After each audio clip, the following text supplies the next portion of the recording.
Nama Presiden kedua Indonesia, Soeharto, masuk dalam usulan Kemensos sebagai pahlawan nasional. Mantan Presiden RI yang juga masuk dalam usulan adalah Presiden keempat, Abdurrahman Wahid. Mensos bilang sudah menyerahkan 40 nama calon pahlawan nasional kepada Dewan Gelar Tanda Jasa dan Kehormatan. Kata Mensos, puluhan nama itu telah melewati proses pengkajian dan penelitian, mulai dari tingkat daerah sampai tingkat pusat. Jadi kemarin itu ada 40 nama yang kita usulkan dari beberapa tahun terakhir ini yang dibahas di tim Kementerian Sosial. Yang tahun ini ada, tapi sebagian besar sebetulnya sudah dibahas di tahun-tahun sebelumnya. Yang dinyatakan telah mencukupi syarat untuk diteruskan ke Dewan Gelar. Beberapa nama diantaranya kemarin sudah saya sampaikan, ada Presiden Abdurrahman Wahid, ada Presiden Abdurrahman Wahid, ada Presiden Soeharto, juga ada pejuang buruh Marsina. Kita tidak tahu berapa jumlahnya karena itu sepenuhnya nanti menjadi wewenangnya Dewan Gelar untuk meneruskan ke Presiden. Sebelumnya Menteri Kebudayaan Fadlizon yang juga sebagai Ketua Dewan Gelar Tanda Jasa dan Kehormatan bilang pihaknya akan segera bersidang untuk mengkaji ke-40 usulan nama calon pahlawan nasional. Dan hasil sidang itu nantinya akan dilaporkan ke Presiden Prabowo Subianto. Mereka yang diusulkan ini sudah memenuhi syarat. Tentu nanti kami akan bersidang rencananya besok ya bersama tim Dewan Gelar yang terdiri ada saya, di situ juga ada Pak Jamari Caniago, Menko Polkam, ada Menteri Agama. Bertujuh kami akan bersidang untuk membahas, mengkaji ini. Mungkin saya tidak tahu beberapa kali, tergantung karena ini ada 40 dan nanti akan kita sampaikan hasilnya kepada Presiden Republik Indonesia. Berdasarkan pasal 24 Undang-Undang Nomor 20 Tahun 2009 tentang gelar tanda jasa dan kehormatan, syarat menjadi pahlawan nasional harus memenuhi syarat umum dan syarat khusus bagi seseorang yang sudah meninggal dunia.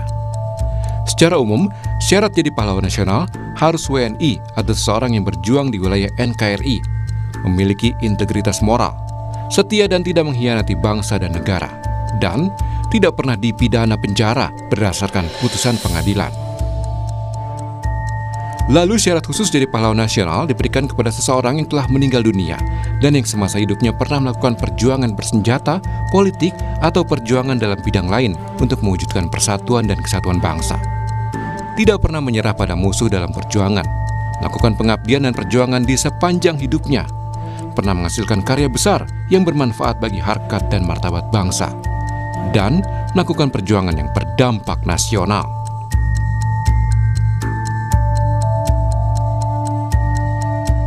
Dari sejumlah syarat termasuk syarat khusus penganugerahan gelar pahlawan nasional, menurut Mensos, Soeharto sudah memiliki syarat itu. Tim Liputan, Kompas TV.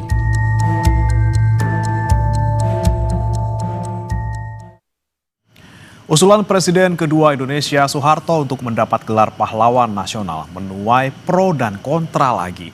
Mengapa? Kita ulas bersama dengan Ketua Umum Satkar Ulama Indonesia Idris Laina dan juga ada politisi PDI Perjuangan Guntur Romli. Selamat pagi, Assalamualaikum Pak Idris, Mas Guntur.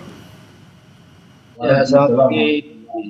Baik, saya ke Pak Idris terlebih dahulu. Pak Idris, ini kan kesekian kalinya nih Pak Harto diusulkan menjadi pahlawan nasional dan pihak Anda dari Satkar Ulama Indonesia ini menjadi salah satu pihak yang mengusulkan.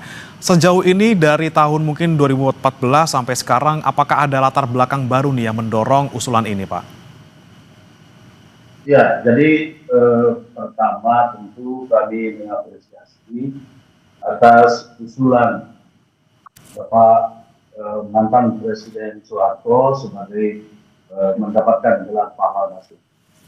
Saya kira kalau mendengarkan apa yang dinarasikan tadi, sesuai dengan undang-undang tentang pemberian gelar, tanda jasa, dan kehormatan itu, semuanya sudah dipenuhi oleh Pak Harto. Semua syarat itu sudah sesuai dengan apa yang dikriteriakan di dalam undang-undang. Sehingga tidak ada alasan lagi bagi kita untuk sekali ini, ya karena perjuangan itu menjadikan Pak Harto sebagai mendapatkan gelar pahlawan nasional itu sudah sejak lama. Tidak ada alasan bagi kita kali ini untuk tidak memberikan gelar pahlawan nasional buat Pak Harto. Oke, Pak Idris, kalau untuk syarat-syarat utama yang mungkin paling bisa membuat Pak Harto ini layak untuk diberikan gelar pahlawan nasional apa, Pak Idris? Ya, saya kira kalau di dalam undang-undang menyebutkan bahwa yang pernah memberikan pengabdian, dharma bakti, karya yang luar biasa kepada bangsa. Kalau bicara tentang itu, Pak Harto saya kira selama memimpin 32 tahun bangsa ini, saya kira tidak ada yang mempertanyakan karya yang luar biasa. Apalagi yang diminta dari seorang mantan Presiden Soeharto. Beliau, jangan lupa, beliau itu perjuangannya bukan hanya pasca kemerdekaan, sebelum kemerdekaan, kemudian setelah kemerdekaan. Kita bisa lihat selama bagaimana menjadi Presiden Republik Indonesia, pembangunan nasional, sehingga beliau diberikan gelar pahlawan sebagai bapak pembangunan. Kemudian kita lihat bagaimana pembangunan nasional, khususnya beliau bisa mengisi kemerdekaan pasca Bung Karno memerdekakan bangsa kita, Republik Indonesia. Baik. Saya ke Mas Guntur. Mas Guntur, ini kan PDIP menjadi salah satu pihak yang menolak keras soal pemberian gelar pahlawan kepada Soeharto gitu ya. Apa alasan utamanya mungkin Mas Guntur selain ada isu HAM di sana? Ya, terima kasih Mas. Jadi begini, ini kan pengusulan nama Pak Soeharto, ini kan setiap tahun selalu menimbulkan kontroversi di masyarakat. Jadi kita seperti diajak ribut tahunan gitu. Padahal kan masih banyak calon-calon pahlawan yang lain dan yang lebih sepuh, yang lebih tua, yang katakanlah tidak menimbulkan kontroversi di masyarakat. Jadi kami sebenarnya ingin mengajak, ya calonkanlah nama-nama yang memang tidak menjadi kontroversi di masyarakat. Masih banyak dari wilayah-wilayah lain di Indonesia ya yang memiliki tokoh-tokoh yang sudah lebih dahulu yang jelas, misalnya soal melawan terhadap penjajahan, lebih layak mereka. Itu yang pertama.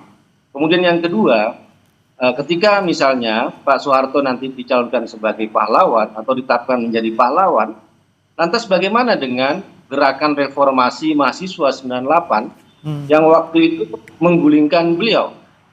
Soeharto pahlawan, mahasiswa 98 adalah pengkhianat, adalah penjahat, kan gitu. Kita bisa memahami seperti itu. Karena kan kalau di seberang sana ada pahlawan, berarti di seberang yang lainnya pasti ada yang disebut dengan penjahat, disebut dengan pengkhianat, yang disebut dengan penjajah. Jadi ini akan menjadikan kontroversi. Yang selanjutnya, terus yang ketiga menurut kami juga adalah banyak sekali persoalan-persoalan kasus pelanggaran hak asasi manusia di zaman Orde Baru, dan itu sudah ditetapkan sebagai pelanggaran HAM berat, pelanggaran HAM ya, oleh negara, oleh pemerintah ketika zamannya Pak Jokowi ya. Ini kan harusnya itu yang lebih dahulu diselesaikan. Karena segala pelanggaran hak asasi manusia zaman Orde Baru ujung-ujungnya kan tetap kepada presidennya waktu itu. Jadi kami itu ingin mengajak, ya tentu saja ini kan keputusan semuanya ada di pemerintah ya, yang mereka yang bisa memberikan gelar pahlawan. Tapi marilah kita itu mencalonkan tokoh-tokoh yang tidak menjadi kontroversi di masyarakat, yang bisa diterima oleh semua pihak. Kita kedepankan tokoh-tokoh yang dari 40 nama kita lihat di situ nama-nama yang lain juga luar biasa menurut kami, yang mereka lebih layak lah ya. Karena kan kalau bagi kami sendiri juga, bagi saya pribadi ya, yang sebagai orang katakanlah pengagum Gus Dur, saya kok juga ngelihat ini kok ada semacam barter gitu ya. Pak Harto menjadikan presiden, tapi Gus Dur dan Marsina itu juga dijadikan pahlawan. Pak Harto sebagai pahlawan, terus Gus Dur dengan Marsina ini kok ada semacam barter. Karena kan kita lihat kan Gus Dur dan juga Marsina itu kan tokoh-tokoh yang perlawanannya luar biasa di zaman Orde Baru. Ya. Bagaimana tokoh-tokoh ini yang katakanlah berkonfrontasi zaman Orde Baru, kemudian semuanya diangkat menjadi pahlawan. Padahal kan dalam logika kita ya, kalau ada pahlawan itu ada pengkhianatnya, ada penjahatnya. Jadi agak miris juga kalau kami melihat kami juga nggak pernah menuntut Gus Dur menjadi pahlawan, bela tetap menjadi pahlawan rakyat ya, meskipun tanpa katakanlah gelar nasional ataupun juga Marsina, tetap pejuang bagi buruh, pahlawan yang harus diperingati ya, tanpa harus simbol-simbol formal itu. Ada Jadi, kontradiksi di situ ya Pak ya, Mas Guntur ya? Jangan kontroversi ya. Ada kontradiksi di sana, ada anti hero dan juga hero yang diajukan menjadi pahlawan nasional ya? Ya, lebih baik ya carilah tokoh-tokoh yang nggak bikin kontroversi. Begitu. Baik. Kemudian Pak Idris, ini kan lagi-lagi yang menjadi salah satu alasan penolakan gelar pahlawan nasional untuk Soeharto adalah salah satunya isu pelanggaran HAM seperti itu. Kontroversi yang juga masih ada di masyarakat luar biasa. Seperti apa Pak Idris? Jadi pertama mindset kita itu harus kita luruskan ya. Jadi pertama, pemberian tanda gelar itu bukan berarti mengadili seseorang. Kalau mengadili seseorang, sekecil apapun kesalahannya itu bisa menjadi penyebab untuk dia diberikan punishment. Tapi kalau tanda gelar yang diatur di dalam undang-undang menyebutkan seseorang itu, ya, saya kira seseorang yang telah memberikan tanda jasanya, pengabdiannya, kemudian cara menakarnya gampang. Sebesar apa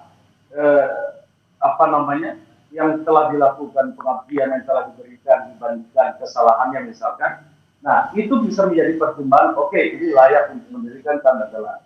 Kita ingat Bung Karno dulu. Bung Karno juga mendapatkan penolakan, tapi Golkar termasuk yang mendorong untuk Bung Karno kita berikan tanda gelar. Jadi karena tanda gelar itu sekali lagi itu bukan penghakiman, ini adalah memberikan penghargaan kepada seseorang. Penghargaan ukurannya seberapa besar kebaikan, seberapa besar pengabdian yang diberikan dibandingkan mungkin kesalahan. Tapi pertanyaannya begini, kesalahan seperti apa sebetulnya? Begini, saya kebetulan mantan ketua fraksi Partai Golkar MPR Republik Indonesia periode yang lalu. Ya, saya ingin menjelaskan. Memang dulu ketika Pak Harto diajukan untuk menjadi pahlawan nasional, memang terganjal adanya TAP MPR nomor 11 tahun 1998. Mana pasal 4 itu mengatur tentang ada menyebutkan nama Pak Harto secara eksplisit. Jadi Pak Harto disebutkan secara eksplisit di situ sehingga TAP MPR nomor 8 itu menjadi ganjalan buat beliau. Tapi saya ingin ingatkan, kita fraksi Partai Golkar pada saat itu sempat mengirimkan surat. Ada 3 surat yang kita kirimkan. 1 mengenai Bung Karno, yang kedua mengenai Pak Harto, yang ketiga mengenai Abdurrahman Wahid, presiden kita. Tiga-tiganya kita berikan apresiasi kepada beliau dan kami diminta untuk diluruskan sejarah ini. TAP MPR ini tidak boleh menjustifikasi seseorang melakukan kesalahan. Apalagi itu diberikan di dalam TAP MPR nomor 11 yang bersifat regeli. Menjadi regulasi bagi seluruh rakyat Indonesia. Nah, surat yang ditulis oleh Partai Golkar, saya sengaja memang menulis di dalam surat Partai Golkar itu nomor 22 tahun 2024, kami mengingatkan persoalan Pak Harto ini sudah selesai. Kenapa sudah selesai? Karena beliau sudah melaksanakan kewajibannya sebagai warga negara Indonesia dan kasusnya telah diberhentikan pada tanggal 27 Januari 2008. Dan yang kedua, Kejaksaan Agung telah membuat keputusan untuk SK3 jadi 2006 yang menyatakan persoalan Pak Harto sudah selesai.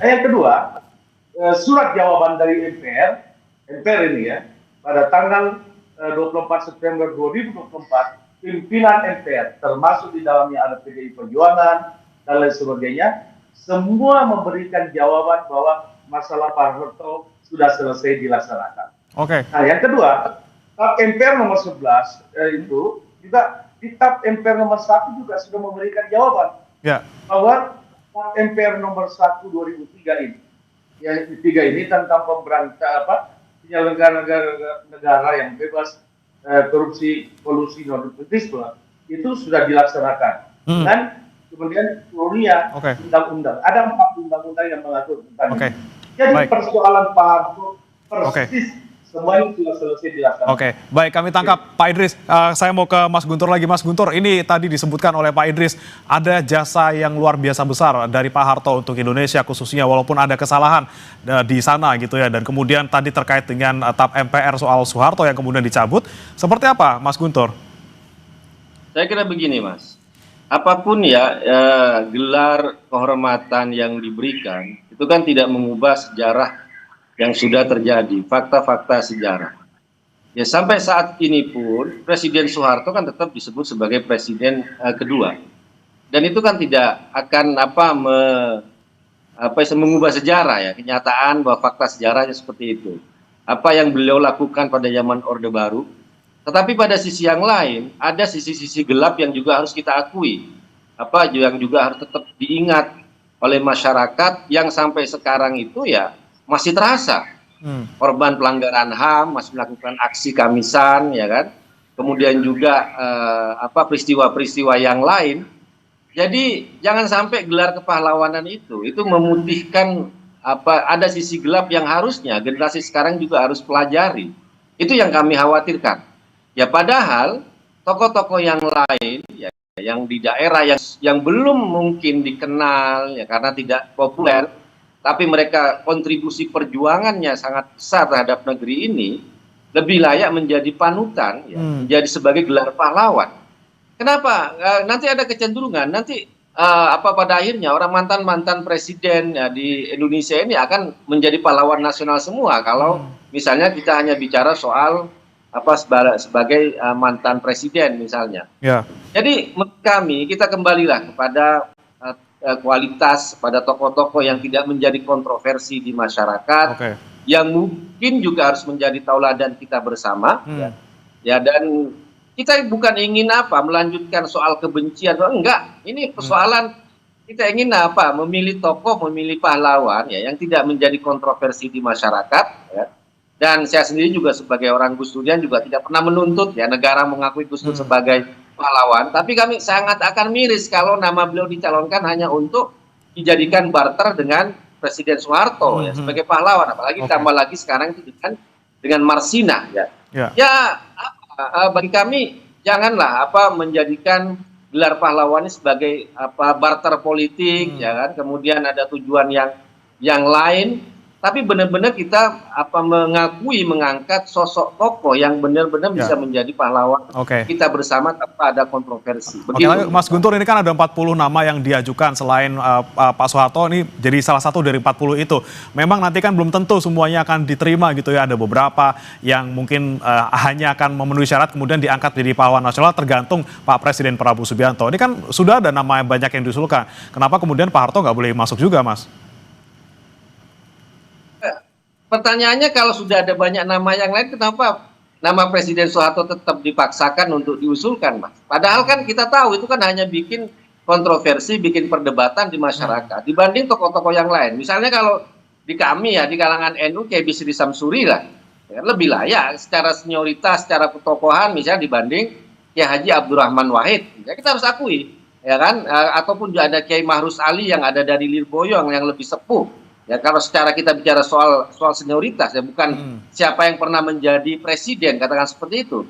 Ya masa nama Gus Dur dimasukkan lagi hanya untuk jadi barter dengan Presiden Soeharto. Ini yang tidak kami terima. Padahal untuk di kalangan kami, kalangan pesantren, kalangan NU, ada kiai-kiai sepuh yang jelas berjuang melawan penjajah, yang lebih senior dari Gus Dur, mereka yang lebih layak untuk diberi gelar sebagai pahlawan. Karena kan Pak Harto, Gus Dur ini kan kita anggap sebagai yang agak sezaman lah ya. Padahal kan tokoh-tokoh senior sebelumnya sudah masih banyak yang katakanlah butuh pengakuan dari kita, dari negara. Meskipun mereka nggak butuh, negaranya nggak butuh, tapi kita perlu mempopulerkan nama-nama yang layak menjadi tauladan kita bersama, menjadi pahlawan kita bersama. Gitu. Baik. Saya terakhir nih ke Pak Idris. Pak Idris, lagi-lagi ada titik noda gitu ya, paling tidak yang kemudian dinilai banyak pihak ketika nanti Pak Soeharto ini dijadikan pahlawan nasional. Ada yang bilang juga dari koalisi masyarakat sipil bahwa ketika nanti gelar pahlawan nasional diberikan kepada Soeharto, ini menjadi penguatan impunitas pelanggaran HAM. Seperti apa, Pak Idris, terakhir? Jadi begini. Pertama saya ingin meluruskan, saya tidak setuju kalau ada pikiran tadi bahwa seolah-olah ini barter. Bagi saya, bagi kita, bagi seluruh rakyat Indonesia menurut saya, Pak Harto ini tidak perlu barter-barter, memang jasanya sangat terasakan seluruh rakyat Indonesia, pengabdian, kemudian karya yang luar biasa yang diberikan kepada bangsa ini. Jadi memang beliau itu layak. Even sendirian pun diajukan pantas. Itu satu.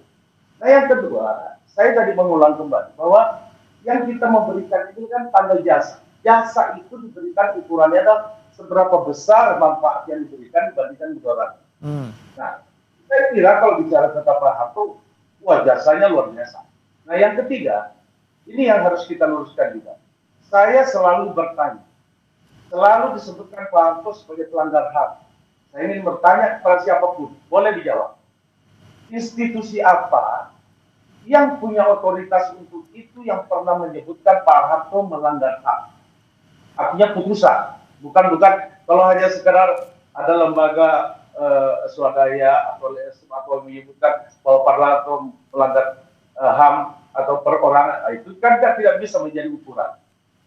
Tidak ada satu putusan apapun yang pernah diterbitkan baik di dalam negeri, diputuskan di dalam negeri maupun di luar negeri tentang Pak Harto melakukan pelanggaran. So apalagi yang perlu dilakukan? Karena ya Bapak Ibu sekalian, saya cuma ingin mengatakan, rasanya kita sudah harus menghilangkan dendam sejarah kita. Kita sudah harus meluruskan bangsa kita ke depan supaya anak bangsa menikmati sebagai bangsa yang berbudi luhur, yang penuh pengertian khususnya terhadap para pahlawan nasional kita. Terima kasih. Baik, tentunya ini kita nantikan nanti Dewan gelar tanda jasa dan juga tanda kehormatan bagaimana kemudian membahasnya dan nanti akan diajukan ke Pak Presiden dan seperti apa nanti kemudian keputusan Pak Presiden Prabowo Subianto, siapa yang akan mendapatkan gelar pahlawan nasional ini kita nantikan bersama-sama. Terima kasih Pak Idris Laina, Ketua Umum Satkar Ulama Indonesia dan juga Mas Guntur Romli, politikus PDIP telah bergabung bersama kami di Sapa Indonesia Pagi. Terima kasih.